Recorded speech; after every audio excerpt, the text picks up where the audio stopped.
ఎంతో కమ్మనైన వడియాలు పప్పుచారులో కానీ లేదా ఒట్టిగానైనా వేయించుకొని తినొచ్చు, చాలా బాగుంటాయి. ఇప్పుడు నేను చూపిస్తున్న గిన్నెతో 2 గిన్నెలన్నర వాటర్ని స్టవ్ పై మరొక గిన్నె పెట్టుకొని ఆ గిన్నెలోకి పోసుకోవాలి. ఇప్పుడు స్టవ్ ఆన్ చేసి ఈ వాటర్లోకి రుచికి సరిపడా ఉప్పు, 2 టేబుల్ స్పూన్ల ఓమా, 2 టేబుల్ స్పూన్ల నువ్వులు, 1 టేబుల్ స్పూన్ జీలకర్ర వేసుకొని వాటర్ని మరగనివ్వాలి. మనం ముందుగానే బియ్యాన్ని ఉప్మా రవ్వలాగా కాకుండా నూకలాగా కాకుండా మధ్య రకంగా పట్టించుకొని పెట్టుకోవాలి. ఇప్పుడు ఆ బియ్యపు రవ్వని నీళ్లు తీసుకున్న గిన్నెతో 1 గిన్నెడు తీసుకోవాలి.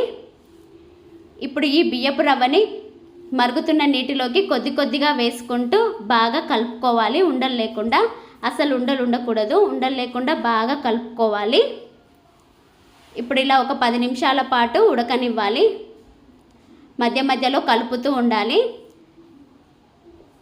ఇప్పుడు మన వడియాల మిశ్రమం రెడీ అయిపోయిందండి. ఇది చల్లారిన తర్వాత దీన్ని ఒకసారి బాగా కలుపుకొని చిన్న చిన్న పిండి ముద్దల్లాగా చేసుకొని మురుకుల మిషన్లో పెట్టుకొని మిషన్ని సెట్ చేసుకొని ఒక పరదా పైన వడియాలలాగా వేసుకోవాలి.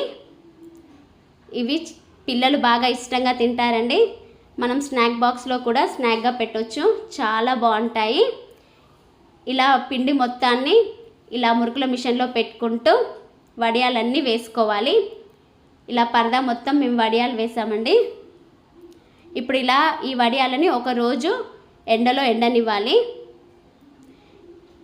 ఇలా మొత్తం ఒక రోజంతా ఎండాక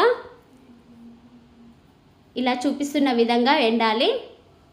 ఇలా పట్టుకుంటే విరిగిపోవాలి, ముక్కలు కావాలి, అప్పుడు బాగా ఎండినట్టు.